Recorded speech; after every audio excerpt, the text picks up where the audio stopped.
ఈరోజు రవీంద్ర భారత్లో టీటీఏ ఆధ్వర్యంలో అంగరంగ వైభవంగా ఈవెంట్స్ జరుగుతూ ఉన్నాయి. సో దీనికి ముఖ్య అతిథిగా హర్యానా గవర్నర్ అయినటువంటి బండారు దత్తాత్రేయ గారు వచ్చారు. ఆయన అభిప్రాయం కనుక్కుందాం. బండారు దత్తాత్రేయ గారు నమస్కారం సార్. సార్ ఇలాంటి టీటీఏ ఆధ్వర్యంలో అద్భుత కార్యక్రమాలు జరుగుతూ ఉన్నాయి. అమెరికా ఎన్ఆర్ఐలు అందరూ కలిసి ఒక వేదిక మీద ఈరోజు అంగరంగ వైభవంగా అన్ని కార్యక్రమాలు చేశారు. సో మీ అభిప్రాయం ఏంటి సార్?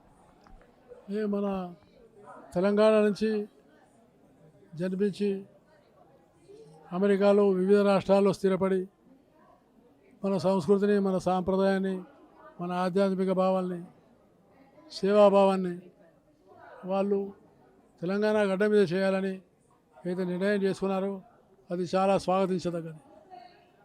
వాళ్ళు వాళ్ళ కర్తవ్యాన్ని నిర్వహిస్తున్నందుకు నేను తెలంగాణ తెలుగు అమెరికన్ అసోసియేషన్ సంఘాన్ని హృదయపూర్వకంగా అభినందిస్తూ తెలంగాణలో ఉన్నటువంటి వెనుకబడిన ప్రాంతాల్లో విద్య, వైద్యము, విజ్ఞానము, అలాగే ఉపాధి ఇలాంటి అనేక కార్యక్రమాలు చేపడుతున్నందుకు వారు నిజంగా చాలా గొప్ప సేవలు అందిస్తున్నందుకు నేను వారందరికీ ధన్యవాదాలు తెలియజేస్తున్నాను. ప్రజెంట్ రవీంద్ర భారతిలో నిర్వహిస్తున్నటువంటి టీటీఏ గ్రాండ్ ఫినాలీ సభకు ఇస్రో డైరెక్టర్ సతీష్ రెడ్డి గారు వచ్చారు. వారి ఈ సభకి అతిథులుగా రావడం మనందరికీ సంతోషం. సార్ నమస్తే సార్.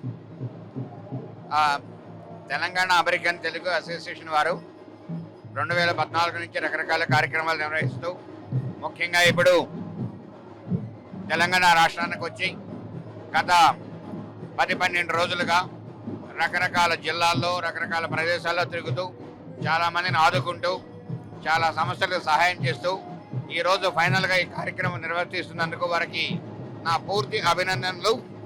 అలానే రాబోయే రోజుల్లో భారతదేశం తెలంగాణ అభివృద్ధికి మరింత తోడ్పడాలని, ఇండస్ట్రీ డెవలప్మెంట్ కూడా వాళ్ళు తోడ్పడాలని చెప్పి వారిని కోరడం జరిగింది. వారికి మరొకసారి నా అభినందనలు. భారతదేశం స్పేస్ రంగంలో చాలా అభివృద్ధి చెందుతుంది.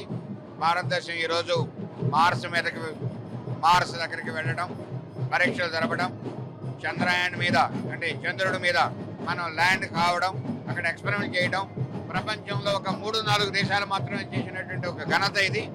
మన శాస్త్రవేత్తలు భారతదేశాన్ని ఎంతో ఎత్తుకు తీసుకుని వెళ్తున్నారు. రాబోయే రోజుల్లో మనం సైన్స్ అండ్ టెక్నాలజీలో ప్రపంచాన్ని లీడ్ చేస్తామని చెప్పి ఖచ్చితంగా నమ్ముతున్నాను. Thank you.